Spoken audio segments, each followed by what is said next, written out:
Okay, we'll listen to what comes out of the hearing, but you know the critics of the January 6th committee say it's a show trial. You know, how do you respond to that? They list these things. They say it's produced by television professionals who clearly lean left. It airs in prime time. There's no opportunity for the target to defend or put forth a defense. There's no cross-examination of witnesses, a duty deeply ingrained, they say, in American notions of due process. They say House rules require an aiming for a ranking member to be put forward by the minority. They have a problem with the fact that you are that ranking member, even though you were selected by House Speaker Nancy Pelosi. So how do you respond to that criticism? Well, I think it's important to remember the facts. And the first fact is that we all supported a bipartisan outside commission. Kevin McCarthy himself said on the floor of the House we needed a bipartisan outside commission to investigate this attack. And then after he negotiated with the Democrats and got all of the terms he wanted, he pulled the rug out from under the Republicans who were supporting it and made sure that it was defeated in the Senate. And so then once the bipartisan outside commission was defeated, the only alternative left to us was this committee. And after Kevin McCarthy named his members to the committee and Speaker Pelosi rejected two of them, Jim Jordan and Jim Banks, for good reason, I supported her decision to do that, Kevin McCarthy withdrew all of his other nominees. And so the notion now that somehow the committee is incapable of getting to the facts of what happened because Kevin McCarthy withdrew his nominees is nonsensical. It also is a diversion.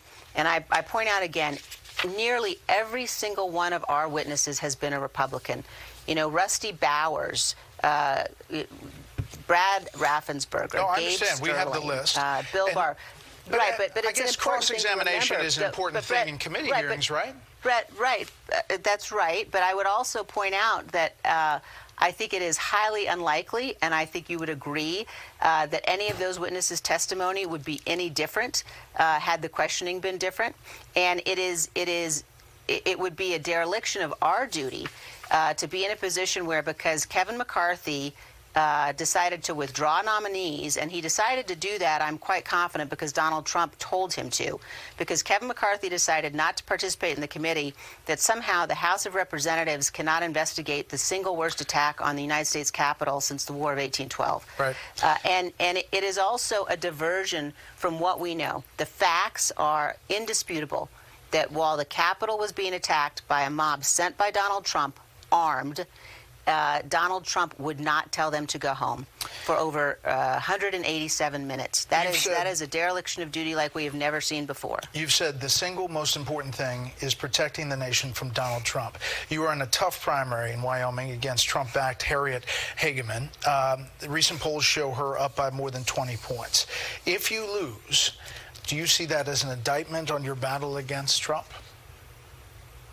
Look, I am working hard to earn every single vote, but I will tell you, Brett, that given the choice between maintaining my seat in the House of Representatives on the one hand, or ensuring the survival of our constitutional republic and ensuring the American people know the truth about Donald Trump, I will choose the Constitution and the truth every day of the week and twice on Sunday.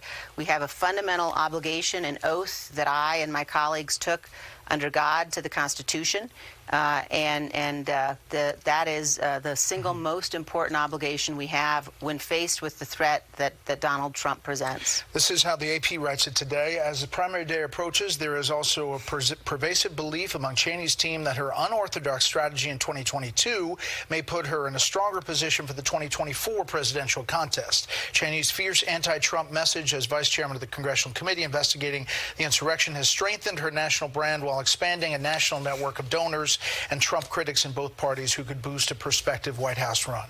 Is that the strategy? Are you expecting to lose? Are you going to run for president?